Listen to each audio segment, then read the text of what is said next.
संतोषी माता व्रत कथा। एक बुढ़िया थी, उसके 7 बेटे थे। 6 कमाने वाले थे, एक निकम्मा था। बुढ़िया माँ 6 बेटों की रसोई बनाती, भोजन कराती और कुछ झूठन बचती वह 7वें को दे देती थी। परंतु वह बड़ा भोला भाला था, मन में कुछ विचार नहीं करता था। एक दिन वह बहू से बोला, देखो मेरी माँ को मुझ पर कितना प्रेम है। वह बोली, क्यों नहीं, सबका जूठा बचा हुआ जो तुमको खिलाती है। वह बोला, ऐसा नहीं हो सकता, मैं जब तक आंखों से न देख लूं मान नहीं सकता। बहू ने हंसकर कहा, देख लोगे तब तो मानोगे। कुछ दिन बाद त्योहार आया। घर में 7 प्रकार के भोजन और चूरमे के लड्डू बने। वह जांचने को सिर दुबका के, बहाना बना के, पतला वस्त्र सिर पर ओढ़े रसोई घर में सो गया। वह कपड़े में से सब देखता रहा। 6 भाइयों ने भोजन किया। उसने देखा माँ ने उनके लिए सुंदर आसन बिछा, नाना प्रकार की रसोई परोसी और आग्रह करके उन्हें जिमाया। वह देखता रहा। 6 भाई भोजन कर उठे, तब माँ ने उनकी जूठी थालियों में से लड्डुओं के टुकड़े उठाकर एक लड्डू बनाया। जूठन साफ कर बुढ़िया माँ ने उसे पुकारा, बेटा 6 भाई भोजन कर गए, अब तू ही बाकी है, उठ, तू कब खाएगा। वह कहने लगा, माँ मुझे भोजन नहीं करना, मैं अब परदेश जा रहा हूँ। माँ ने कहा, कल जाता हो तो आज चला जा। वह बोला, हाँ आज ही जा रहा हूँ। यह कहकर वह घर से निकल गया। चलते समय स्त्री की याद आ गई। वह गौशाला में कंडे थाप रही थी। वहां जाकर बोला, हम जावें परदेस आवेंगे कुछ काल, तुम रहियो संतोष से धर्म आपनो पाल। वह बोली, जाओ पिया आनंद से, हमारो सोच हटाए, राम भरोसे हम रहे, ईश्वर तुम्हें सहाय। 2 निशानी आपनी देख धरू मैं धीर, सुधी मति हमारी बिसारियो, रखियो मन गंभीर। वह बोला, मेरे पास तो कुछ नहीं, यह अंगूठी है सो ले और अपनी कुछ निशानी मुझे दे। वह बोली, मेरे पास क्या है, यह गोबर भरा हाथ है। यह कहकर उसकी पीठ पर गोबर के हाथ की थाप मार दी। वह चल दिया। चलते चलते दूर देश पहुंचा। वहां एक साहूकार की दुकान थी। वहां जाकर कहने लगा, भाई मुझे नौकरी पर रख लो। साहूकार को जरूरत थी, बोला, रह जा। लड़के पूछा, तनख्वाह क्या दोगे। साहूकार ने कहा, काम देखकर दाम मिलेंगे। साहूकार की नौकरी मिली। वह सुबह 4 बजे से 10 बजे तक नौकरी बजाने लगा। कुछ दिनों में दुकान का सारा लेन देन, हिसाब किताब, ग्राहकों को माल बेचना, सारा काम करने लगा। साहूकार के 7-8 नौकर थे। वे सब चक्कर खाने लगे। यह तो बहुत होशियार बन गया। सेठ ने भी काम देखा और 3 महीने में ही उसे आधे मुनाफे का हिस्सेदार बना लिया। वह कुछ वर्ष में ही नामी सेठ बन गया और मालिक सारा कारोबार उस पर छोड़कर चला गया। अब बहू पर क्या बीती सो सुनो। सास ससुर उसे दुख देने लगे। सारी गृहस्थी का काम करा के उस लड़की को जंगल में लकड़ी लेने भेजते। इस बीच घर के आटे से जो भूसी निकलती उसकी रोटी बनाकर रख दी जाती और फूटे नारियल की नारोली में पानी दिया जाता। इस तरह दिन बीतते रहे। एक दिन वह लड़की जब लकड़ी लेने जा रही थी, रास्ते में बहुत सी स्त्रियां संतोषी माता का व्रत करती दिखाई दी। वह वहां खड़ी होकर कथा सुनने लगी और पूछा, बहनों तुम किस देवता का व्रत करती हो और उसके करने से क्या फल मिलता है? इस व्रत को करने की क्या विधि है? यदि तुम अपने इस व्रत का विधान मुझे समझा कर कहोगी तो मैं तुम्हारा बड़ा एहसान मानूंगी। तब उनमें से एक स्त्री बोली, सुनो, यह संतोषी माता का व्रत है। इसके करने से निर्धनता, दरिद्रता का नाश होता है, लक्ष्मी आती है, मन की चिंताएं दूर होती है, घर में सुख होने से मन को प्रसन्नता और शांति मिलती है, निपुति को पुत्र मिलता है, प्रीतम बाहर गया हो तो शीघ्र घर आता है, कुंवारी कन्या को मन पसंद वर मिलता है, राजद्वारे में बहुत दिनों से मुकदमा चल रहा हो तो खत्म हो जाता है। कलह क्लेश की निवृत्ति हो, सुख शांति हो, घर में धन जमा हो, पैसा जायदाद का लाभ होता है, रोग दूर होते हैं और जो कुछ मन की कामना हो सो सब संतोषी माता की कृपा से पूरी हो जाती है, इसमें संदेह नहीं। वह पूछने लगी, यह व्रत कैसे किया जाए, यह भी बताओ तो बड़ी कृपा होगी। वह कहने लगी, 1.25 आने का गुड़ चना लेना, इच्छा हो तो 5.25 आने का लेना या 1.25 रुपये का भी सहूलियत के अनुसार लेना। बिना परेशानी और श्रद्धा व प्रेम से जितना भी बन पड़े सवाया लेना। प्रत्येक शुक्रवार को निराहार रहकर कथा सुनना। इसके बीच क्रम टूटे नहीं, लगातार नियम पालन करना। सुनने वाला कोई न मिले तो घी का दीपक जला उसके आगे या जल के पात्र के सामने रख कर कथा कहना, परंतु नियम न टूटे। जब कार्य सिद्ध न हो नियम का पालन करना और कार्य सिद्ध हो जाने पर व्रत का उद्यापन करना। 3 मास में माता फल पूरा करती है। यदि किसी के ग्रह खोटे भी हों तो भी माता वर्ष भर में कार्य सिद्ध करती है। फल सिद्ध होने पर उद्यापन करना चाहिए, बीच में नहीं। उद्यापन में 2.5 सेराटे का खाजा तथा इसी परिमाण में खीर तथा चने का साग करना। 8 लड़कों को भोजन कराना। जहाँ तक मिले देवर जेठ भाई बंधु के हों, ना मिले तो रिश्तेदारों और पास पड़ोसियों को बुलाना। उन्हें भोजन करा यथाशक्ति दक्षिणा दे माता का नियम पूरा करना। उस दिन घर में कटाई न खाना। यह सुन बुढ़िया के लड़के की बहू चल दी। रास्ते में लड़की ने लकड़ी के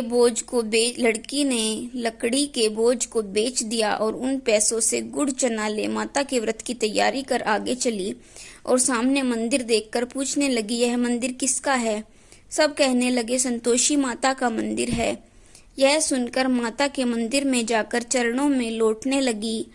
दीन हो विनती करने लगी, माँ मैं निपट अज्ञानी हूँ, व्रत के कुछ भी नियम नहीं जानती, मैं दुखी हूँ। हे माता जगत जननी, मेरे दुख दूर कर, मैं तेरी शरण में हूँ। माता को दया आई। एक शुक्रवार बीता कि दूसरे को उसके पति का पत्र आया और तीसरे शुक्रवार को उसका भेजा हुआ पैसा आ पहुंचा। यह देख जेठ जिठानी मुंह सिकोड़ने लगे। इतने दिनों में इतना पैसा आया, इसमें क्या बड़ाई। लड़के ताने देने लगे। काकी के पास पत्र आने लगे, रुपया आने लगा। अब तो काकी की खातिर बढ़ेगी, अब तो काकी बोलने से भी नहीं बोलेगी। बेचारी सरलता से कहती, भैया कागज आवे रुपया आवे, हम सबके लिए अच्छा है। ऐसा कहकर आंखों में आंसू भरकर संतोषी माता के मंदिर में आ मातेश्वरी के चरणों में गिरकर रोने लगी। माँ, मैंने तुमसे पैसा कब मांगा है? मुझे पैसे से क्या काम है? मुझे तो अपने सुहाग से काम है। मैं तो अपने स्वामी के दर्शन मांगती हूँ। तब माता ने प्रसन्न होकर कहा, जा बेटी, तेरा स्वामी आवेगा। यह सुनकर खुशी से बावली होकर घर में जा काम करने लगी। अब संतोषी माँ विचार करने लगी, इस भोली पुत्री को मैंने कह तो दिया कि तेरा पति आवेगा, लेकिन कैसे? वह तो इसे स्वप्न में भी याद नहीं करता। उसे याद दिलाने को मुझे ही जाना पड़ेगा। इस तरह माता उस बुढ़िया के बेटे के पास जा स्वप्न में प्रकट हो कहने लगी, साहूकार के बेटे सो रहा है या जागता है? वह कहने लगा, माता संतोषी भी नहीं, जागता भी नहीं, सोता भी नहीं। क्यों, क्या आज्ञा है?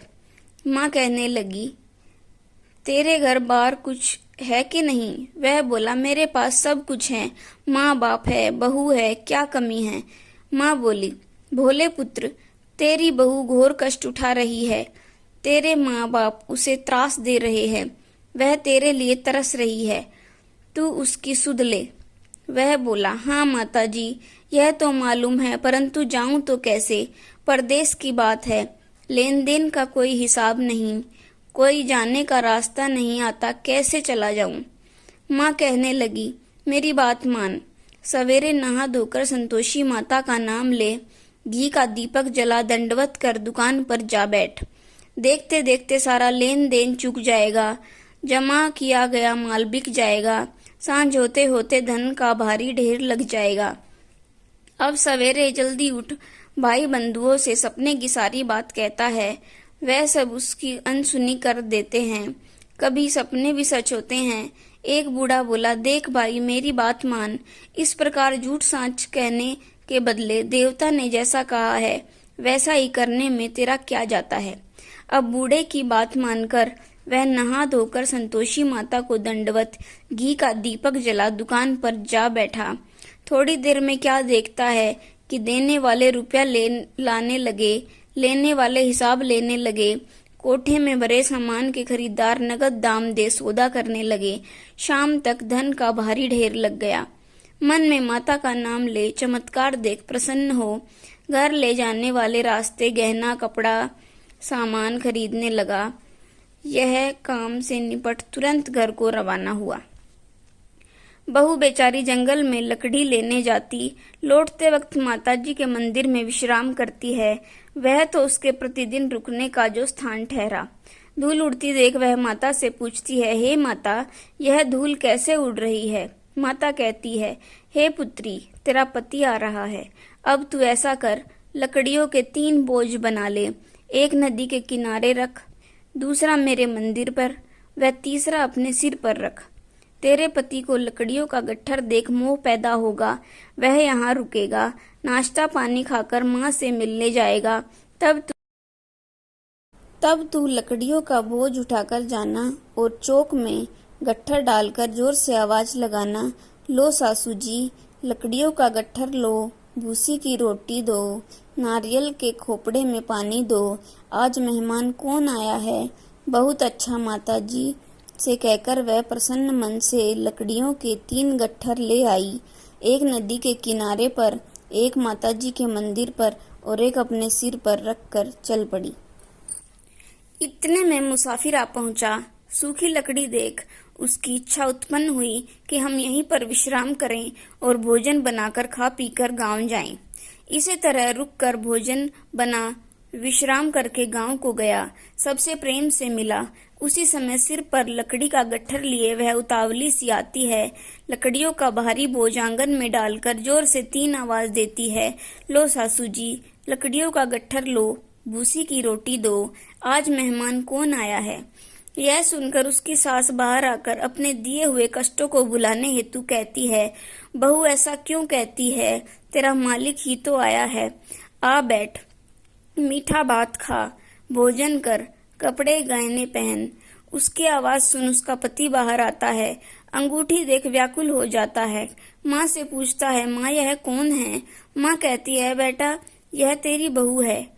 आज इतने वर्ष हो गए जब से तू गया है, तब से सारे गांव में जानवर की तरह भटकती फिरती है। घर का काम काज कुछ करती नहीं, 4 पहर आकर खा जाती है। अब तुझे देख भूसी की रोटी और नारियल के खोपड़े में पानी मांगती है। वह लज्जित हो बोला, ठीक है माँ, मैंने इसे भी देखा और तुम्हें भी देखा। अब दूसरे घर की ताली दो, उसमें रहूंगा। अब माँ बोली, ठीक है बेटा, जैसी तेरी मर्जी हो सो कर। यह कह ताली का गुच्छा पटक दिया। उसने ताली लेकर दूसरे मकान की 3री मंजिल का कमरा खोल सारा सामान जमाया। एक दिन में राजा के महल जैसा ठाट बाट बन गया। अब क्या था, बहू सुख भोगने लगी। इतने में शुक्रवार आया। उसने अपने पति से कहा, मुझे संतोषी माता के व्रत का उद्यापन करना है। उसका पति बोला, अच्छा, खुशी से कर लो। वह उद्यापन की तैयारी करने लगी। जिठानी के लड़कों को भोजन के लिए कहने गई। उन्होंने मंजूर किया, परंतु पीछे से जिठानी ने अपने बच्चों को सिखा दिया, देखो रे, भोजन के समय सब लोग खटाई मांगना, जिससे उसका उद्यापन पूरा न हो। लड़के जीमने आए, खीर खाना पेट भर खाया, परंतु बाद में खाते ही कहने लगे, हमें खटाई दो, खीर खाना हमको नहीं भाता, देखकर अरुचि होती है। वह कहने लगी, भाई खटाई किसी को नहीं दी जाएगी, यह तो संतोषी माता का प्रसाद है। लड़के उठ खड़े हुए, बोले, पैसा लाओ। भोली बहू कुछ जानती नहीं थी, उन्हें पैसे दे दिए। लड़के उसी समय हट करके इमली खटाई लेने लगे। यह देखकर बहू पर माताजी ने कोप किया। राजा के दूत उसके पति को पकड़ कर ले गए। जेठ जेठानी मन माने वचन कहने लगे। लूट लूट कर धन इकट्ठा कर लिया है, अब सब मालूम पड़ जाएगा जब जेल की मार खाएगा। बहू से यह वचन सहन नहीं हुए। रोती हुई माताजी के मंदिर गई, कहने लगी, हे माता, तुमने क्या किया? हंसा कर अब भक्तों को रुलाने लगी। माता बोली, बेटी, तूने उद्यापन करके मेरा व्रत भंग किया है। इतनी जल्दी सब बातें भुला दी। वह कहने लगी, माता, भूलती तो नहीं, न कुछ अपराध किया। मैंने तो भूल से लड़कों को पैसे दिए थे, मुझे क्षमा करो, मैं फिर तुम्हारा उद्यापन करूंगी। माँ बोली, अब भूल मत जाना। वह कहती है, अब भूल नहीं होगी। अब बतलाओ वे कैसे आवेंगे? माँ बोली, जा पुत्री, तेरा पति तुझे रास्ते में आता मिलेगा। वह निकली, राह में पति आता मिला। वह पूछती है, तुम कहाँ गए थे? वह कहने लगा, इतना धन जो कमाया है उसका टैक्स राजा ने मांगा था, वह भरने गया था। वह प्रसन्नता से बोली, भला हुआ, अब घर को चलो। घर गए। कुछ दिन बाद फिर शुक्रवार आया। वह बोली, मुझे फिर माता का उद्यापन करना है। पति ने कहा, करो। बहू फिर जेठ के लड़कों को भोजन को कहने गई। जेठानी ने एक दो बातें सुनाई और सब लड़कों को सिखाने लगी, तुम सब लोग पहले से ही खटाई मांगना। लड़के भोजन से पहले कहने लगे, हमें खीर नहीं खानी, हमारा जी बिगड़ता है, कुछ खटाई खाने को दो। वह बोली, खटाई किसी को नहीं मिलेगी, आना हो तो आओ। वह ब्राह्मण के लड़के लाकर भोजन कराने लगी। यथाशक्ति दक्षिणा की जगह एक एक फल उन्हें दिया। संतोषी माता प्रसन्न हुई। माता की कृपा होते ही 9वें मास में उसके चंद्रमा के समान सुंदर पुत्र प्राप्त हुआ। पुत्र को पाकर प्रतिदिन माता जी के मंदिर को जाने लगी। माँ ने सोचा, यह रोज आती है, आज क्यों न इसके घर चलूं, इसका आसरा देखूं तो सही। यह विचार कर माता ने भयानक रूप बनाया। गुड़ चने से सना मुख, ऊपर सूंड के समान होठ, उस पर मक्खियां भिन भिन करती रही। देहली पर पैर रखते ही उसकी सास चिल्लाई, देखो रे, कोई चुड़ैल डाकिन चली आ रही है, लड़कों इसे भगाओ, नहीं तो किसी को खा जाएगी। लड़के भगाने लगे, चिल्लाकर खिड़की बंद करने लगे। बहू रोशनदान में से देख रही थी। प्रसन्नता से पगली बन चिल्लाने लगी, आज मेरी माता जी मेरे घर आई हैं। वह बच्चे को दूध पीने से हटाती है। इतने में सास का क्रोध फट पड़ा। वह बोली, इसे देखकर क्या उतावली हुई है? बच्चे को पटक दिया। इतने में माँ के प्रताप से लड़के ही लड़के नजर आने लगे। वह बोली, माँ, मैं जिसका व्रत करती हूँ यह संतोषी माता है। इतना कहकर झट से सारे किवाड़ खोल दिए।